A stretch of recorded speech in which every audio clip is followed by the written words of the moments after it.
Hello. I'm trying to go paperless because I'm a millennial and I feel really bad about all the glitter last night and the effect on the environment, so we'll see how this goes. Okay.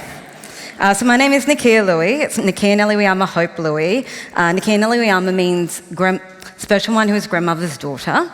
Hope is after Hope Brady from Days of Our Lives. I'm a Gomeroi and Torres Strait Islander woman.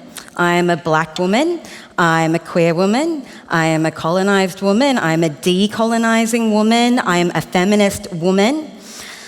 But whilst I find power in my diasporas, in these constructions of identity and a place in a post-colonial world, I'm going to give you a confession about what's most important about me. And this may shock you, a bit nervous. I'm not a rich, white, cis, hetero man. And I don't want to be. And I don't want to have what they have. I don't want to be a part of what they've created. I want to be part of creating a world that dismantles the values that this patriarchy has defined.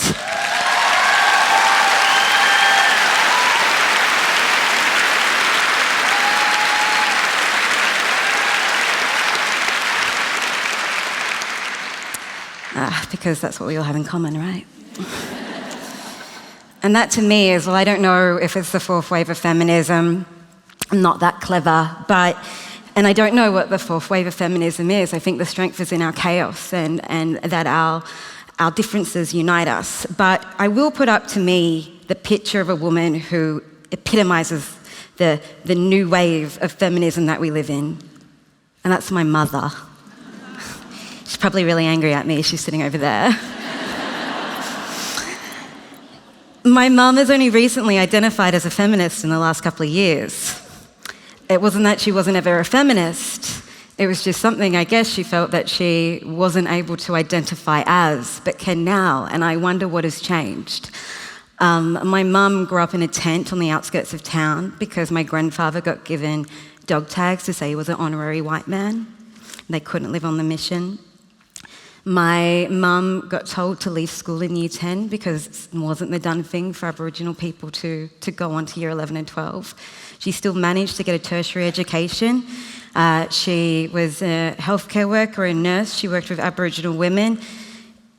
This picture, she's pregnant with me. And a few months after I'm born, she's about to leave a domestic violence relationship for me. And from then on, she's devoted her life to Aboriginal women in the community to look at long-term strategies and community development on how do you empower those that are most vulnerable. She's only just called herself a feminist, but to me, that's what feminism is.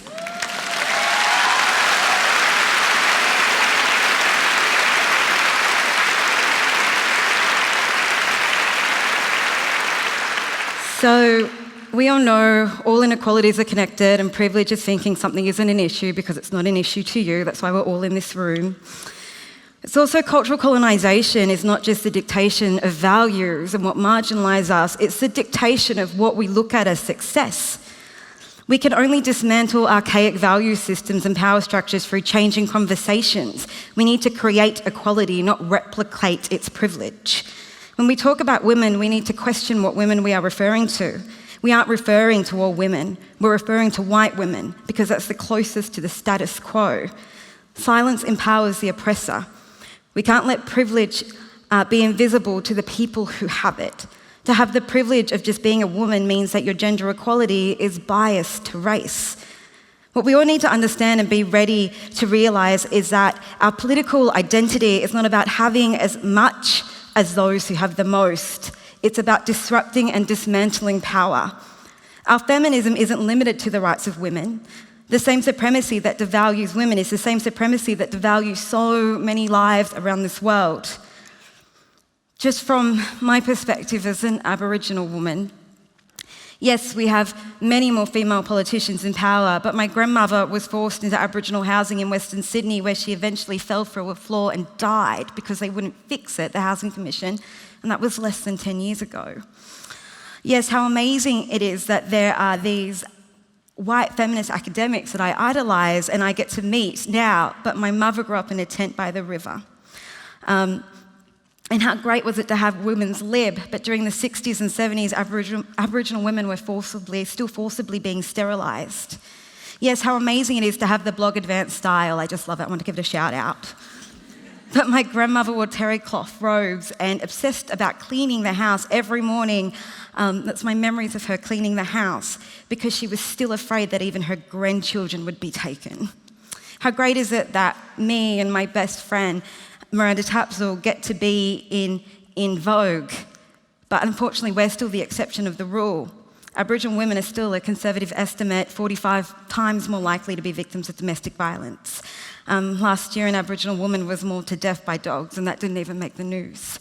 Aboriginal women have a higher rate of uterine cancer, diabetes, and our life expectancy is still 20 years less than the rest of Australia. I've lost 3 family members to domestic violence and 2 to suicide in the last 3 years. They were all women. I'm one of the lucky ones. Now, the reason I say this is not to make you feel bad. I say this because we can use our solidarity to create something new. As individuals and communities, we have a multitude of histories, but with that comes the potential for solidarity because our differences can be our similarities. Different oppressions are experienced simultaneously. Race and gender and sexual oppression can be experienced at the same time because these aren't political issues. We need to stop looking at this as a political thing. The construction of that experience and that identity is political, but what we live is human. These are human issues. There is no true success, no true victories if they don't include all women, if they don't include our most vulnerable. Feminism is values, the same as any other construct in life, but values aren't people. If we forget about people, about all people, our victories will turn into our vices in a heartbeat. Our feminism isn't just about the equality or empowerment of women. Our feminism should be about how we change and define a new type of equality and empower the people and the community around us. Oh, sorry. Oh, look, I can work it. I don't know if there's a 4th wave of feminism. I don't know if I want to call it a 4th wave of feminism because even though I have so much respect to all the feminists who went before me and all the women who have allowed opportunity, black or white or whatever, I still feel left out watching those presentations and during the speeches on the screen. So maybe it's feminist futurism.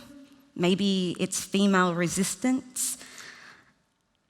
I don't know, but I find it exciting because there is so much possibility to be had if change includes everyone. And I can speak to this from a true experience because it's my mother, it's my cousins, it's my aunties, it's black women who were never included in the previous waves of feminism who have made me able to stand in front of you today and talk about my experience and have visibility. I'm a success, and I'm a success because of them. So if we can find equality through feminism, it's these women we need to listen to. Thank you.